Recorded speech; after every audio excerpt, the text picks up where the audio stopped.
Allen Pals. It's the Allen Pals Show. Yeah. Where we lock you low. Come on. It's the Allen Pals Show. Yeah. Where we lock you low. Come on.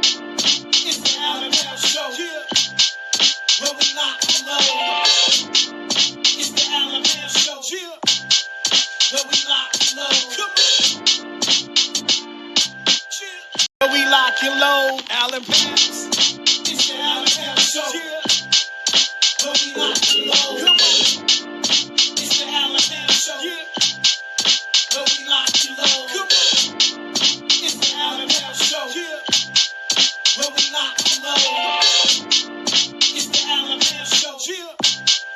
Where we lock you low. Come on. Yeah. Welcome to another edition of the Allen Powell Show. We have a locked and loaded show for you today. Man, we got a great panel joining us today. First of all, man, we got to talk about. I want to get on this jersey already, man. For the people who coming in, who've been watching the show for the past couple of weeks, Raphael got this Philadelphia jersey on. He's a diehard Bears fan, I believe. At least that's what I thought anyway. And now he has this Eagles jersey on. But thank you for joining the show anyway. We're not even going to give you the floor just yet. But Vic, you see the nonsense that's going on. Yeah, man. Yeah, bro. He on one, bro. He on one, man. Brian, thank you for coming in, my brother. Vic, I know it's tough with the soldier face. I'm proud of you, man. You came through, you know, and thank you for coming, my brother. And we got a special guest in the building. Mr. Lewis Shine is going to be talking about his new basketball league that he's got brewing. And so we're going to talk about that a little later. But we're going to get right into it, man. It was a smackdown in the Super Bowl. It shocked me. Kansas City Chiefs lose to the Philadelphia Eagles 40-22. And it wasn't even that close. It was a blowout of epic proportions. I didn't see it coming. But I'm gonna say this. I'm gonna let Ralph go first because he did pick the game. But if we being honest, you know, he just kept shooting shots at the Chiefs. You know what I'm saying? He kept shooting shots. He kept picking against them, and eventually he got the pick right. How do you feel about yourself? First of all, are you a Bears fan? You got this Eagles jersey on. What do you want to say to the Bears fans and what you're doing right now? I'm only gonna wear it for about 5-10 minutes. It's all good. It's all good. Just like basketball, you keep shooting till you hit. I'm a shooter. I'm gonna keep shooting until I'm gonna hit one eventually. I'm not gonna keep missing. So I'm still one of the best shooters I know. So I ain't gonna keep missing. I'm just being honest with you. I'm not gonna keep missing. So if we look at your prediction, you picked the Philadelphia Eagles to win, but I felt like it was more of just shooting a shot than you really felt it in your gut that the Eagles is gonna win. How do you feel now looking at the game? How do you feel about how the game turned out?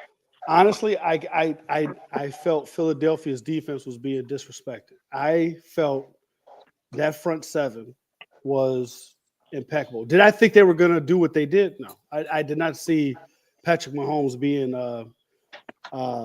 discombobulated. But Vic Fangio, I think, called a great game.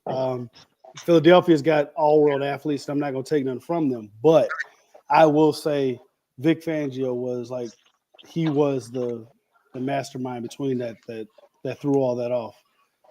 Okay. All right, I hear you. I don't think he did too much when the front four can get pressure like they was doing. He can just sit back and say, "Do your thing." But you like a couple of times you did see the stunts that he called and stuff like that. That even when Kansas City tried to shift and leave one tight end in, he was bringing stunts with 4 men and still getting past the 6-man block.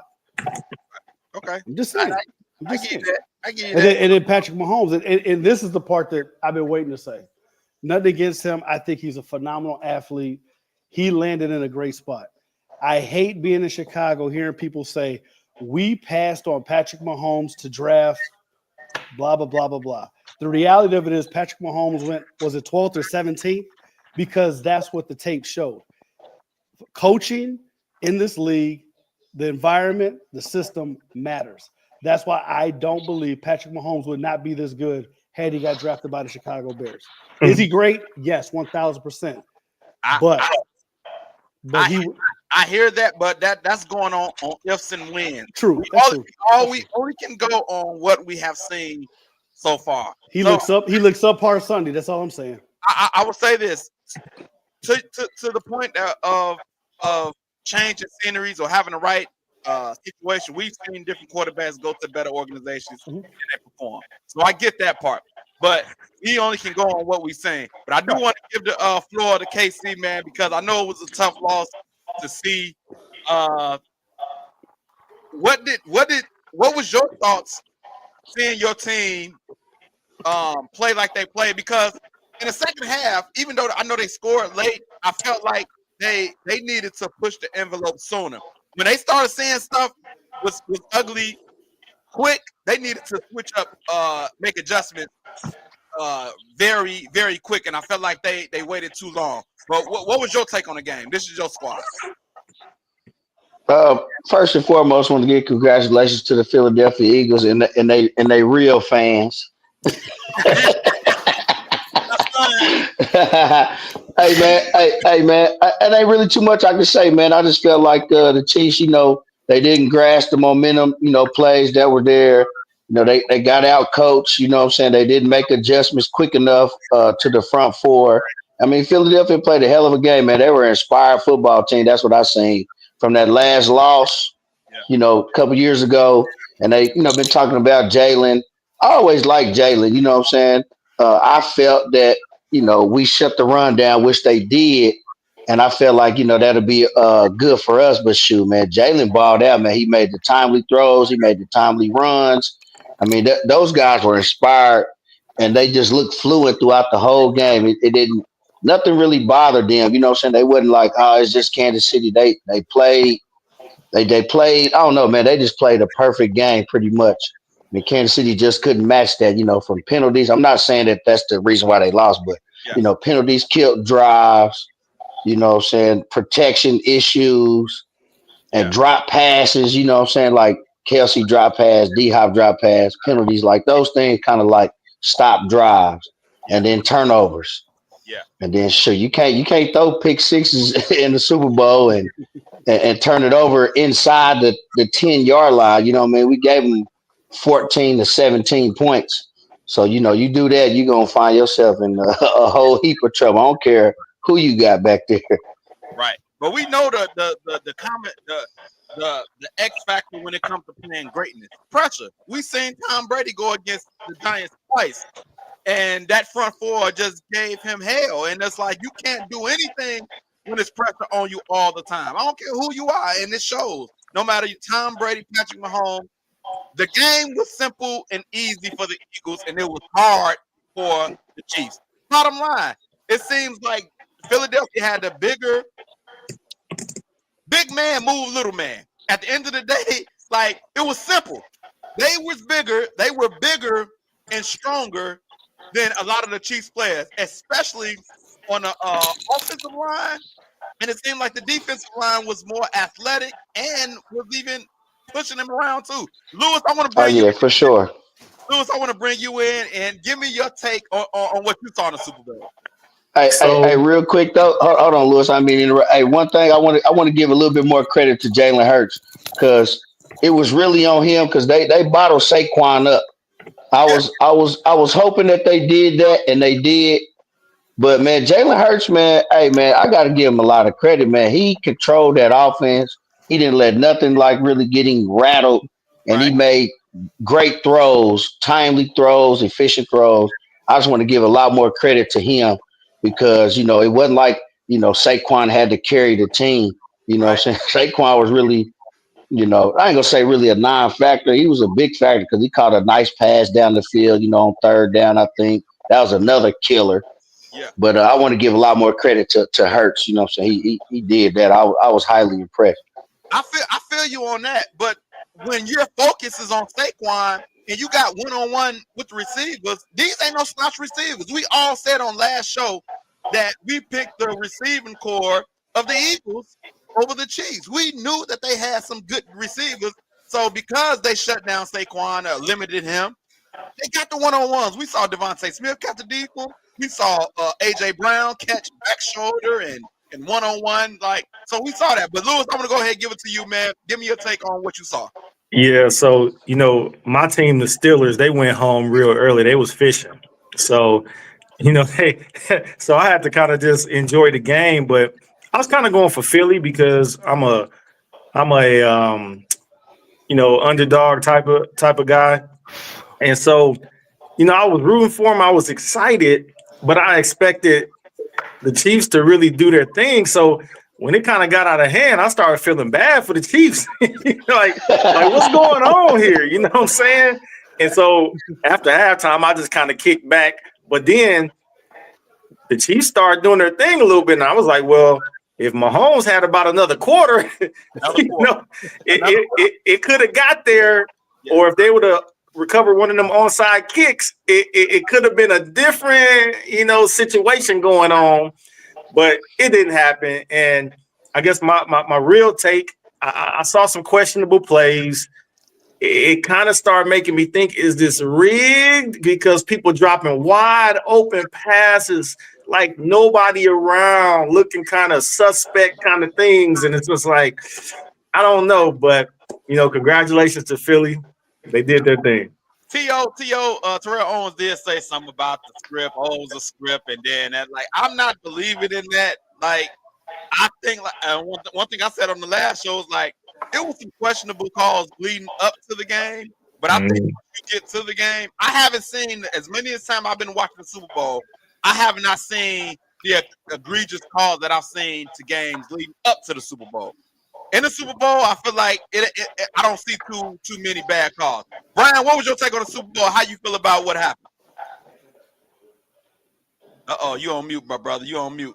I think. Oh, my bad. I got the baby running around, so he making a lot of noise. But I was surprised at how it happened and how quickly it happened. But my take was, I think me personally, I underestimated the drive. What KC said, they played inspired. I think I underestimated the hunger that they had. All of those guys who lost 2 years ago in that Super Bowl, and they came back and showed it. I think Kansas City came in trying to shut down Saquon, and almost to a point like make Jalen beat us. And he did that. Even when he threw the interception, it's like he bounced right back. And then it was like a speed bump. That defense was playing amazing. We know if you can get there with 4, that's half the battle. So I think Patrick Mahomes, I don't think it's a chink in the armor. They got outplayed. But like y'all say, if he had another quarter or two, he might have been able to find some of that magic. But the better team won yesterday, and fly Eagles fly, man. Hey, the Chiefs were coming. I definitely didn't leave early. Like, I stayed to fourth quarter, a few minutes left, because they started to change it up and they started playing a little bit.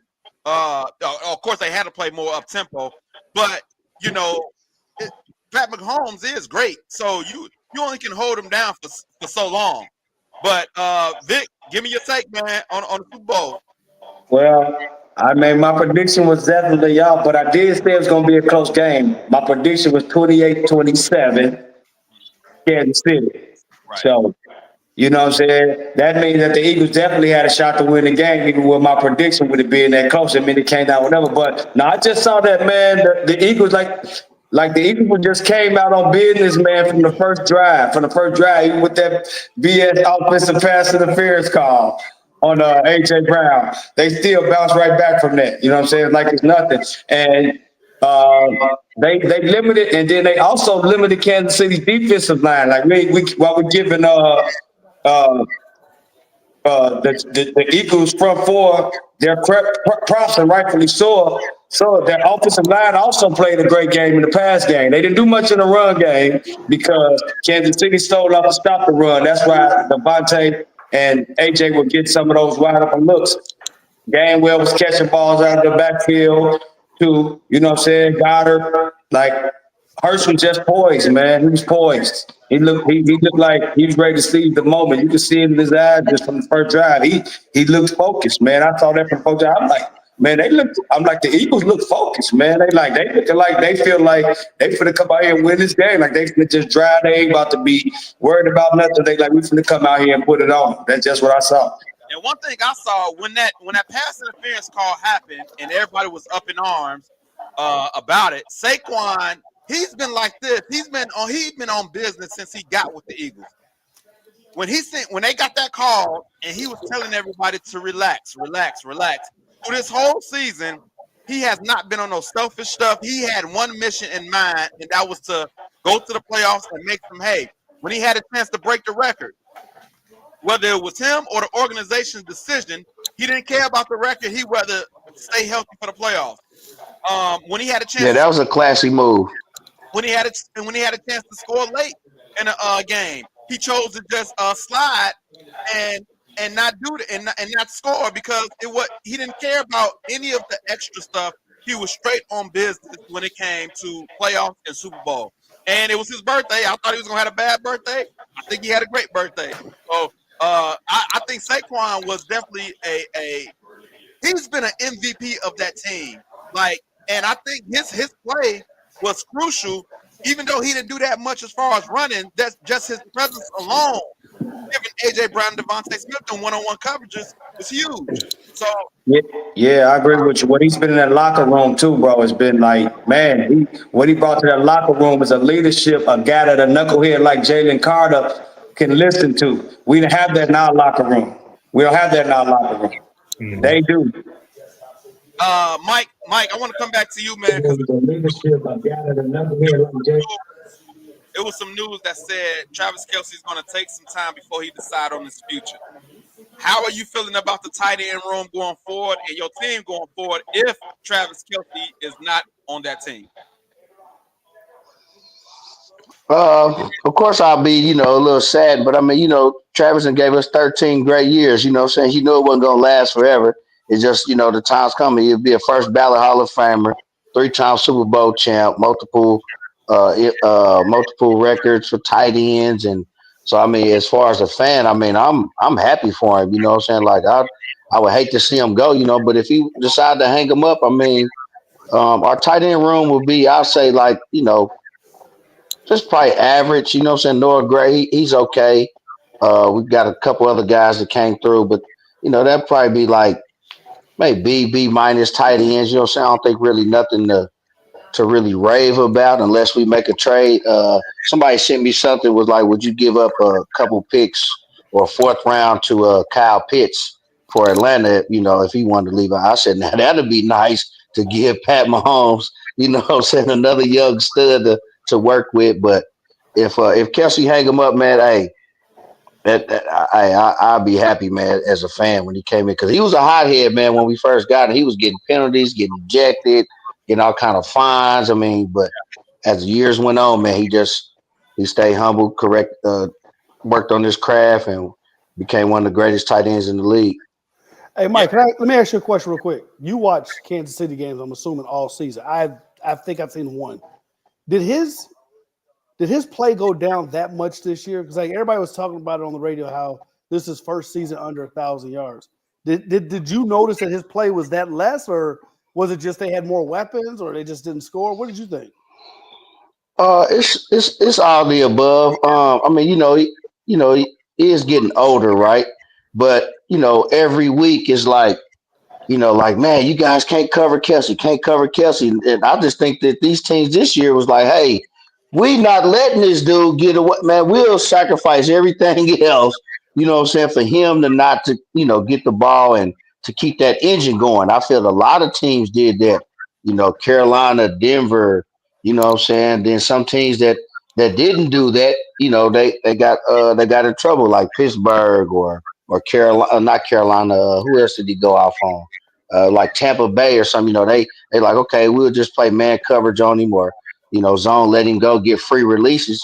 These other teams was like, hey man, we not doing that. So his numbers were down. So Mahomes had to find other options. That's how I looked at it. I want to So get I know a lot of fantasy owners was upset. Myself, I think I took him in the second round or third round. I had Mahomes, him, but they were doubling him, So I get it. Like every week the analysts be like, man, Kelsey went for 7 catches, 89 yards, 2 touchdowns. They couldn't cover it. You know what I'm saying? So teams are like, hey, man, we're going to cover this guy. We have to. Right. And I think they're gonna have to, like I say, depending on what Kelsey do, they're gonna have to make some moves in the offseason to upgrade their roster because I think they've been getting away with adding on like the Juju Smith-Schusters, DeAndre Hopkins, and bringing players on. But I think they're gonna have to do something a little different going forward. But I want to get to the halftime show, man, because that was a big deal regarding the Super Bowl. We saw Samuel Jackson make an appearance. We saw SZA be featured. Serena Williams, crit walking all over the place. There's a lot going on in the halftime show. One, did you like the halftime show? But two, more importantly for me going forward, will there be another hip hop artist going forward? Because you got mixed reviews from people as far as what they like from the halftime show. Kendrick was there to make a message, statement, make you think, all types of stuff. Some people don't want that. Some people just want to be entertained. So one, did you like the halftime show, and will there be another hip hop artist anytime soon? Lewis, I want to come to you first, man. What did you think about the halftime show, and going forward, what they're going to do as far as hip hop goes? Yeah, so I definitely saw that, there was a message. So I saw that piece. But as far as like entertainment, I don't think that it was as much entertainment as, maybe in some past years. But what I can say is, to put something together like that, it's a whole lot of moving parts. So, definitely the respect is there as far as like that type of thing in such a grand way, what I'm saying, with all those people involved. Like, yeah, it takes some work to do. But personally, I would like to see a little more entertainment, like in terms of just what they're doing, but I could take it or leave it. Okay. Brian, what you thinking, man? Because Rock Nation is ahead of the halftime show, and for 4 years straight, we've had our genre, whether it's hip hop, R&B. I'm thinking, in my opinion, I think they're gonna say, all right, you know what, Jay? All right, enough is enough. Trump backing off this. He's like, yo, man, we're gonna bring some Rolling Stones, Aerosmith in for a year, cause Kendrick. I don't think they knew exactly what Kendrick was gonna do, and when he did what he did, Trump was in the building already. So, like, I think they're gonna next year it's gonna be somebody white. What you think? I definitely think they're gonna switch it up. Like you say, it was mixed reviews, and I think he under delivered. He committed too much to what he got going on right now, and I felt like he should have gave us some of them hits. This is the Super Bowl. We need the pop songs, the feel good songs, and then you could have maybe closed with a 4 or 5 minute set of all of this new stuff. But like my man just said, Lewis just said it. It wasn't entertaining. Like from years past, we done seen Prince, we done seen Michael Jackson, we done seen so many people. So I definitely think that it could go R&B, but I think he won't. It's going to be a little while before you get a hip hop artist, unless they got like a Dre, a Snoop, somebody with a real catalog that can, you know, touch more people. You know what I mean? But it was okay. I enjoyed it. I think he could have. I think his goal was to kill Drake. He accomplished that. I embarrass you in front of the world again and again and again. He accomplished that if that's the goal. I think it was more than Drake. I think he was trying to. People will say, what bigger stage than you have to make a message, to make a statement in the Super Bowl? All these millions of people are watching. What other time do you have to make a statement like this? So, Vic, in your opinion, was Kendrick right? This is my one opportunity to stand on something, and this is what I'm going to do, whether y'all like it or not. Or do you want to see more of entertainment catalog? What you think? Man, that was like you said. That's probably the biggest stage that he'll ever take in his career. So on the biggest stage of your career, you got to go and leave it all out there. You know what I'm saying? You got to go ahead and do what you got to do. You know what I'm saying? You got to just go ahead and go for the gusto, man. So I just, with me being a Kendrick fan and knowing all this stuff, I kind of gave him a pass on it because he has to be still politically correct a little bit with his song selection because this is still the Super Bowl, a family show. You know what I'm saying? Yeah. So I get why he went with the test that he did and he played the song that he did. You know what I'm saying? I get it, but we were looking for a concert. We were looking for a concert and we didn't get it. We got like a few songs. Right. That's the difference. But overall, man, I'm thinking about the hip hop again because, bro, like hip hop is the world right now, bro. Regardless, like you can try to shut it out all you want to. Hip hop will be at the Super Bowl again and again and again. Now, it may not be next year, but it will be there again and again and again, bro. Okay. Mike, I want to come to you, man, because your Chiefs was getting beat down at the time, and I think you probably was calling for the halftime show. You said, "Come on with the halftime show. Let me." Yeah, come with something else, dog. Because I'm not entertained right now. So you was able to take your mind off the game for a second. Right. When you seen the halftime show, what was you thinking? I know you're a KC fan, so your mind was really on the Chiefs. But when you did see the halftime show, a few days later, after you was able to get your mind together, what was your thoughts on the halftime show? No, like I said, man. I mean, I'm a football fan, man. At the end of the day, right? I mean, I'm gonna watch the game. You know what I'm saying? I'm gonna be involved with the halftime show. So, no, to me, I like the halftime show. I like what Kendrick did. I think there will be more hip hop artists. I mean, that's just what it is. I mean, 90% of your players in the league are African Americans. So you know that's a hip hop culture. Then I was listening to the crowd. A lot of the crowd was involved, and a lot of those are corporate America. You know what I'm saying? White corporate America can afford those tickets. So you can hear the crowd. People were singing along. I thought it was a good performance. You know what I'm saying? Me personally, you know, when that's the best entertainment I've seen thus far. So I was entertained. And then he body Drake again. You know what I'm saying? That was accomplished. So me personally, I thought it was okay. I think they will have more hip hop artists, you know, sent to perform the Super Bowl next year. I'm not sure. I think they're gonna switch it up. I mean, they've been switching it up every year. So next year it might be somebody else, and another year. But I think the next few years it definitely will be more hip hop artists. It's gonna be in San Francisco next year, so maybe a couple of the Bay Area guys can get some love out there. I don't know if they'll be the headliner, Right. but they might get a little love out there. I'm predicting that it's definitely going to be somebody white next year. That's just me. I believe that it's going to be somebody white. I think Kendrick took too far for a lot of white. Ralph, what was your thought? What do you think is going to happen next year? What do you think about the show? Like Mike said, the show was alright. I'm not gonna lie. Don't judge me. Don't do it. I don't know Kendrick's music like that. The only thing I really knew was like Black Panther because I kind of like stepped away from hip hop as I was as my relationship was growing with the Lord. So I didn't really like follow hip hop after like 2010. So only thing I knew was like a couple of his songs. And when I was literally sitting in this seat watching, I was like, oh, okay, I kind of thought it was gonna be better than that, whatever. But then when I started researching the backstory, and then my son made a comment while he was doing that last song, and he explained to me what that meant. I said, oh, he did that on live. Oh. So I was like, okay, once I understood it, I get what he was doing, but I get everybody's thought that, okay, hip hop is American. Hip hop is not going to be on the halftime show in the Super Bowl for a minute. I'm telling you, politics still run this country. I don't care about how many African Americans are in the league and all that.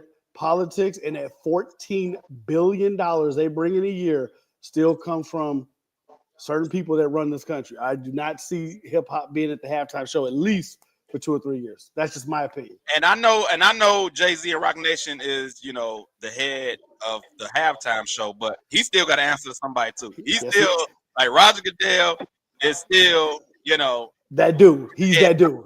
Yeah, he's the judge, jury, and executioner. Yes. So I think that it's definitely going to be somebody white next year. It's going to take some time. Kendrick messed it up. He did.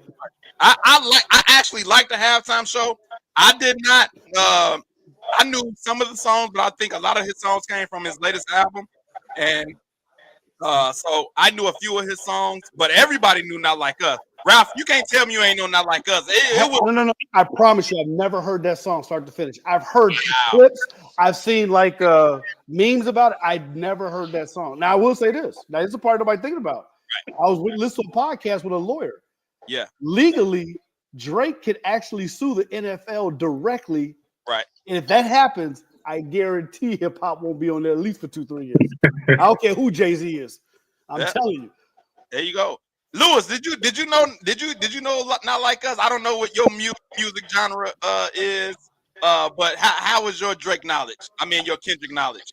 Man, I'm completely tuned out, man. I'm kind of the same way now because I'm in the sports space. You hear it, yeah.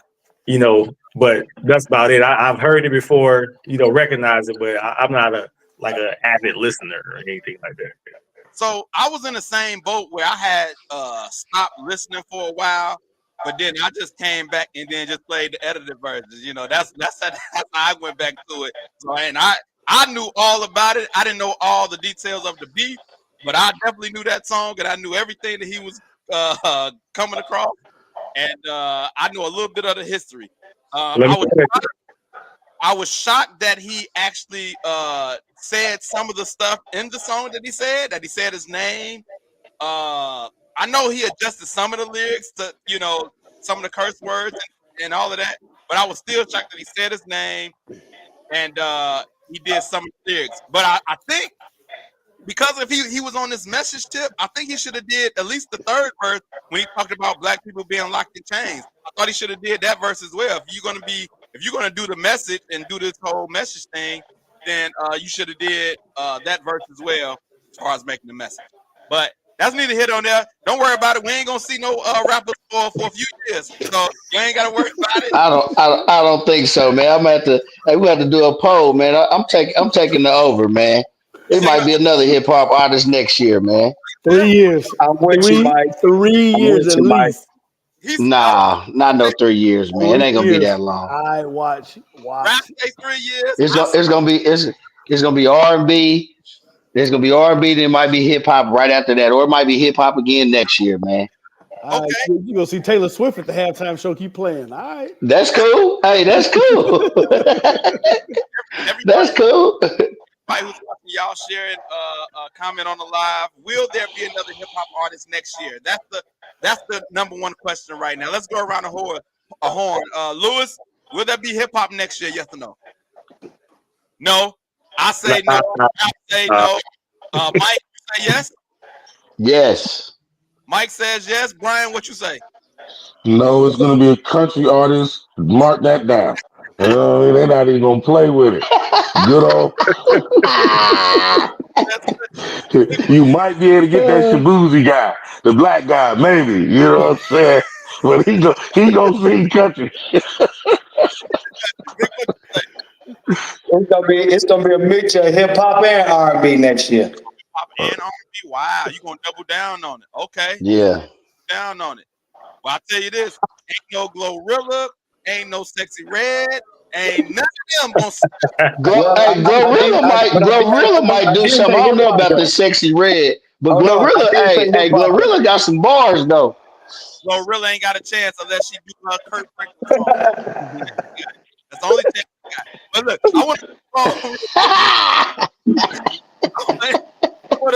I want to move on. I want to talk. Louis Shine has a professional basketball league in the works. I want to talk to him about that and let everybody know what he got going on. So thanks for joining the show. First of all, brother, again, tell everybody about the league that you got brewing, you got cooking up, and how you got started with it. Yeah, so I'm on the brink of launching the Professional Hoops Association. It's a basketball league here in Northwest Indiana. We'll start with 4 teams. Our cities will be Hammond, Gary, Michigan City, and Valparaiso. We're actually going to be launching play May 2026, but this particular year we're working on actually doing a scaled down season with one of the teams, which that team we're looking at to be the Gary team.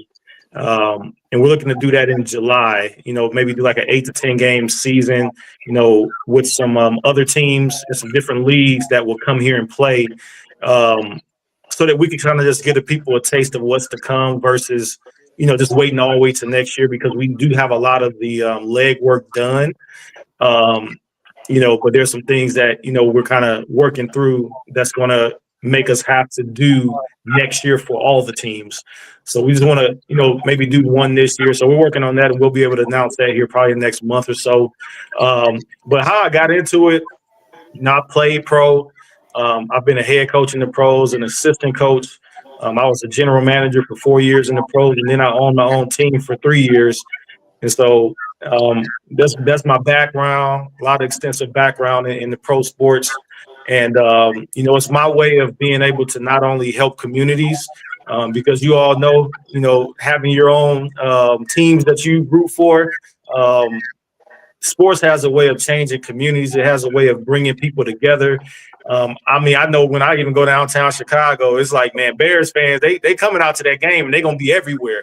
And if you see one somewhere, it's an instant conversation. I'm still a Bears fan now because I'm from Chicago. So it just has a way of bringing people together.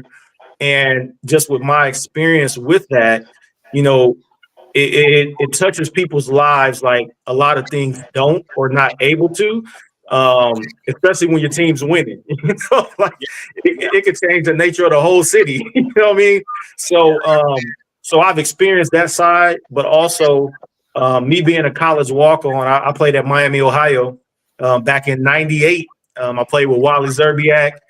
We went to the Sweet 16 that year. I won the MAC championship. And just being able to I was a walk-on, but I still played pro. And because I didn't have NBA stats, of course I wasn't on the draft board, but I still had the ability. And there were people at the pro ranks that seen me in different workouts and things that I was in. And that's how I got my first pro contract. And so because I was that guy, I see those kind of guys a mile away that they might be at Purdue and they might be ninth on the bench and they have pro ability, but they're not on the draft board. And maybe they don't know how to navigate the pro, arena, how to get an agent, all those kind of things. And this is where that league comes in. So let me ask, because I watched a previous interview that you did. So you're going for under the radar players that graduate from college who might not have a chance, to make it to the NBA, but still want to continue to play basketball. Yeah. How are you going to? Because I know you said you can help them navigate how to get exposure, or you might see potential. But how do you know the coaches that you have with these teams are going to be able to see what you see, if that makes sense? Like how do you make sure that your vision is the same as their vision aligns with your vision? Yeah. So a couple of the coaches that I'm looking to bring on, they've either coached for me or I played for them. So there's people that's in my circle that, I learned this kind of stuff from, or I was able to help them do these kind of things. So there's a synergy there already that they know what the mission is. And, the biggest thing about it is, the professional realm is highly political. I mean, I went through it as a player. And, there was times where I was in different camps with different teams and I balled out and I shined above the 4-year D1 starter. But because he had the stats or because they already invested money into him, that's the reason I got released, So then now I have to navigate and find a place. Whereas, being able to have my own league and my own teams, I don't have to ask anybody if they can help this guy. Like I can help him and I don't have to ask anybody. So I have people that's surrounding me, the coaches that'll be a part of this thing and different front office personnel that they know what the goal is, and I've had experience with them on how to do this or doing it together with them. So they'll be ready to help these guys. Another, if y'all got questions, y'all ask them. I got one more question. I got two questions actually. Being that you're going to be the owner of the league, how involved will you be? I know you're starting off with one to start it off, but then you're eventually going to go to four.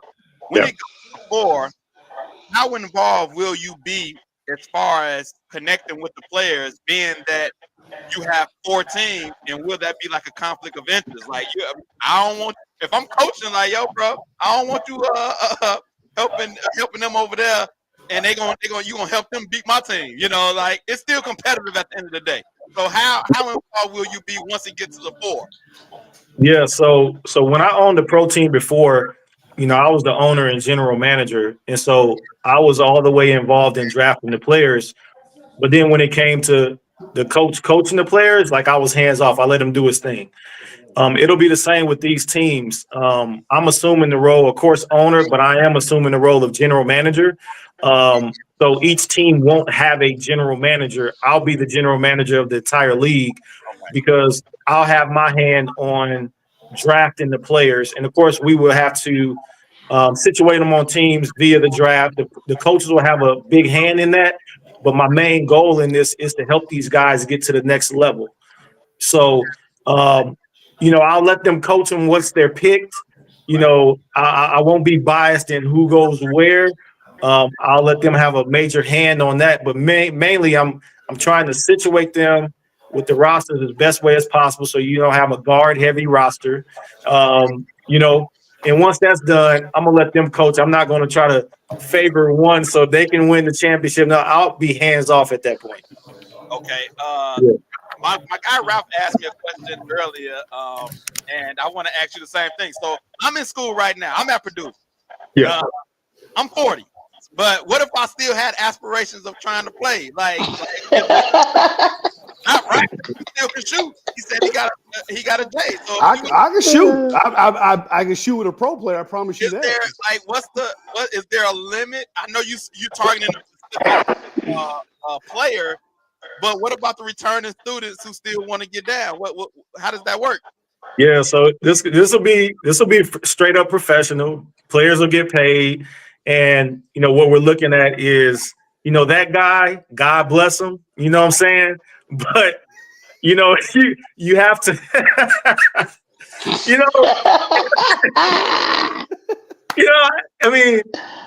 I mean, it's true, man. Listen, I was working out for a team in Denver, and there was a guy, bless his heart, but man, he rode the he rode the Greyhound bus from DC to Denver to try out for this team that I was in this workout for, and dude couldn't play, man. But he said people told him, like, it's people from around the way, like, man, you got game. You know what I'm saying? And it's tough to tell people that, but with this, what I'm doing, we're really trying to position players the best way possible to get that next place. A 40-year-old, the pro leagues aren't checking for them. They're just not, because it's not a good investment. There's guys, with the team I had, and I used to own a team if you ever heard of Lima, Ohio, shout out to Lima, Ohio. That's where I had my pro team. That's where I went to high school, in Lima. And we helped about 20 guys in 3 years move to that next place, where some of those guys are still overseas playing pro. And some of them are making that feed your family money. It ain't like $2, $100 a game kind of thing. Like, they making some money, And so we have to position these guys and get the right people that these other leagues are checking for, And so, like I say, bless the 40-year-old, appreciate them, but we gotta recruit the right way so that these guys can move on and they're not a lifer in my league, So you saying everybody on this panel, if we want to be involved, we got to do something else. We going to try to be some type of assistant coach. They need some help, some coaching somewhere, or You need some play-by-play Yeah, announcer. that time has passed, but I'm definitely gonna be assistant coach after. Hey, listen, we gonna have to get the fellas out for a panel and do an Allen Powell's live courtside. You know what I'm saying? You know what I'm saying? Now That's that's what I'm dope. talking. I love it. I love it. Hey man, I want I definitely can do some play-by-play, some color commentating for you, bro. Yes, sir. this is the league right here, Professional Hoop Association, Louis Shine. Can you tell everybody if they want to help support you build this league, what can they do? Yeah, so right now, we're doing sponsor meetings and things like that. So if you're a business or a company, especially in Northwest Indiana, or if you are abroad, it's a company that's relevant to any area where you can get advertising because our games are going to be on TV, streamed as well. You can reach out to me, info@louisshine.com. I would love to send you a deck, give you more information about what we're doing so we can see that, if your company is a good fit. Or if there's some synergy there between us to where we can partner on some things. Also, if you're in Northwest Indiana and you love basketball, there used to be a CBA team here in Gary. And so, I loved the CBA back in the day. And, so pro basketball was here. That footprint was here, and we're looking to bring it back. And so, as we begin to release things, I encourage people to buy tickets, come on out. It's going to be a great time. It's going to be ran professionally. Once we start this thing, it's here to stay. That's why I've actually taken a long time. Been working on this since 2021, man. So it's a lot of detail that goes into it. COVID kind of pushed things back, but now we're at the brink of really pushing this thing and getting it started. So I would ask everybody to support, reach out. It's gonna be a great thing. Okay. Y'all, did anybody have a question? Okay, let me ask you this. Yeah. Scouting. Are you out scouting now? How does the scouting work as far as looking at players? Yeah, so I got players on list. I'm watching juniors in college already. I actually watching some seniors in college because, if everything goes well with us launching this first team and having like our 8 to 10 game, small season just to get everybody used to what we're going to be doing. I already have a list of players now. And I'll tell you this, with these players, so you'll probably look about 90% of these guys. They're going to be drafted directly out of college, and we're not biased to like D1. Listen, I've helped guys that were NAIA guys, but they had game, and a lot of times things have happened. Maybe their grades slipped, or maybe they got recruited to a college where the coach had their favorites already. You know what I mean? Like, there's so many things that go into it. And a lot of times people might say, well, he ain't got the stats, or he don't have this or have that. It's so much that go into it. So being able to stand back with a recruiting eye to look at these guys, you can really see the talent if you really look with an unbiased, eye. And a lot of these guys can play. I helped a 6'11" guy that was not even being looked at coming out of college, had game. And so I got wind of him from an agent, and I scouted him, looked at his stuff. He ended up coming to play for me, played for me 1 year, and he went overseas. He's still playing now. And that was 2015 when he played for me. So, I love scouting these guys at every level because you're going to have people. I mean, look at Ja Morant. He was in a back gym with no offers. Yeah. You know what I'm saying? So it's really, I love doing it, man, because there's always going to be those diamonds in the roughs. And What school did he went to? Was that Murray State or something? Murray Yes, State. absolutely. Murray State. It was in a back gym with no offers, and the assistant coach, ended up running up on him, seeing him, and be like, he went and called his head coach and said, "We got to have this guy." And Ja Morant, you see what you kind of talent he working with now. You know what I'm saying? So it's out there, man, and I love to help those guys. Got it. Before we That's what's up, man. I like that. I'm down to support. I appreciate it. Yeah, definitely, man. That's great what you're doing for guys, man. Keep up the good work, bro. y'all definitely hearing a lot about it he's definitely in the region, and so I'm gonna stay in contact and definitely keep everybody informed. Yes, I sir. do, I do want to get your opinion about some NBA talk for a second because we did have we had a trade deadline, and you've been a general manager. What the heck happened in Dallas, Lewis? Can you tell me? Are we going to get a 30 for 30 later on to find out what happened? Yeah, I think they keeping them records concealed, man. Like I don't understand it. I know the fans are in the uproar. Great move for the Lakers because they're looking after their future. That's their future. He's only 25. Yes. But as far as trading your franchise away, I wouldn't have done that one. Listen, here's my thing. Why do teams, and this is Dallas included, win a championship and then start making different moves? Like if I go to the finals like they did last year, before y'all go home for after we're done, I want to see everybody, because if you're not signed, I'm re-signing. Like we went to the finals. Now we got Clay playing like he's 21 again. Right. So if it ain't broke, don't fix it. But they just threw the franchise away. Yeah. And so what tripped me out is like I'm total agreeing. Like you just went to the finals. Like I feel like Luka had to do something. He had to curse somebody out. Like he had to do something, because you don't just in the middle of the season. Like, you know what? I'm just gonna trade the 25-year-old franchise player. Like he had to do something. And now looking at the Lakers, like now they playing good ball. They were playing good ball before the trade, and now they 9-1 in their last 10 games. I hate it. I hate the Lakers. Yeah.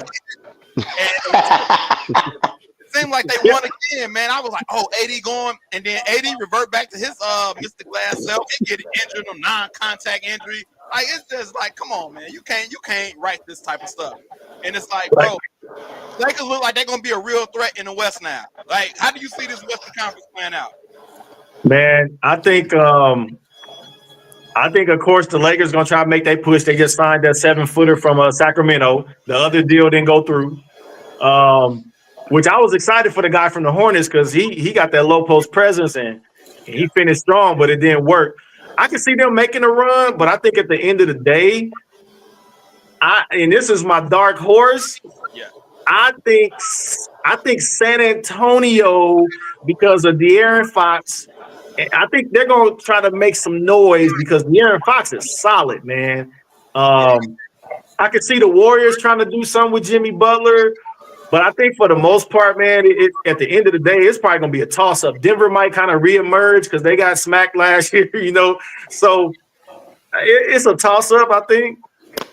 Yeah, it's going to be interesting. I want to go around the horn and talk a little bit of NBA real quick.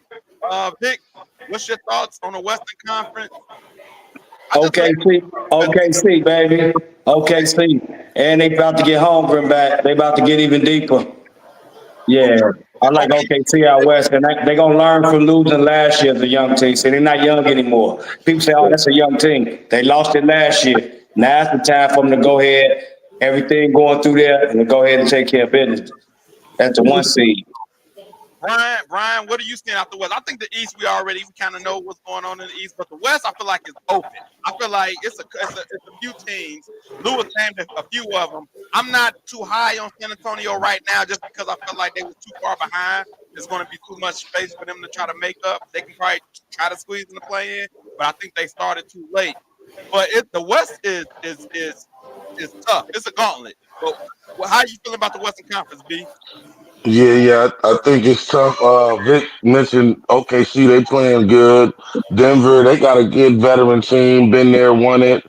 I also, who else in the West? Golden State might be able to find their form, and maybe Minnesota can figure out how to get things going. I don't know, but I think OKC and Denver might be leading the pack. Okay. Mm-hmm. Ralph, are you watching the Western Conference? Yeah, I agree with Brian and Vic. OKC's they have a swag that I just don't see nobody else in the West has, and that includes Denver. Like they young, and it's almost like they play like they don't care. Like it's they out there to hoop, and they just have a swag about themselves. And now that Chet Holmgren's coming back, I think it's gonna be OKC Denver. I think that I've always been a Jamal Murray fan. Even before his injury, I thought he was like the best point guard in the league, or top three. I ain't gonna say the best, but top 3 point guard in the league before that injury. So I still think he's that. I still think he's that dude. So Denver has a complete squad to me. Mike, I'm looking at Memphis and Houston. I'm curious in those two teams. And looking at the Western Conference, man, what team intrigues you? Oh yeah, I like what Vic said. I like OKC, but I wouldn't sleep on like Memphis or the Clippers. You know, like guys like that. I think they got a pretty deep. You know what I'm saying? Especially if the Clippers get healthy. You know, it's always a health with them guys. For some reason, it seems like they snake bitten or something. I don't know about the Clippers, but if they can stay healthy, though, they can make some noise. I mean, the Lakers right there in the mix. All those teams are like right there in the mix. So I would go with OKC right now. I like the young boys, but I wouldn't be surprised, like if the Lakers push them or the Clippers, especially because they deep. I think everybody. I'm looking at 10 teams, even Phoenix at they're 11 right now, but those 11 teams, all of them are going to be a tough out. Every one of those teams are going to be a tough out. I can see all those series first round being deep, going a long series. I don't think nobody's going to be getting like swept out of these first 10, 11 teams. Of course, we know the play-in situation. It's not going to be a series, but 1 through 6, like. It's gonna be tough, man. It's gonna be tough. So we're gonna pay attention. We're gonna keep watching and see what happens with this Western Conference. Lewis, thanks again for coming on, man. Telling us about your league. Thank everyone for coming on. Remember, y'all can support the show. Send stars. Subscribe to YouTube. Follow us on Facebook, IG, TikTok. I have the hat. I got the black shirt and the white hoodie. So anybody who wants some merch, message me. You can purchase your own merch. Other than that, we're gonna see y'all next week, same time, and we'll holler at you next week. We out. Peace. We All right. lock and load, Allen Powell.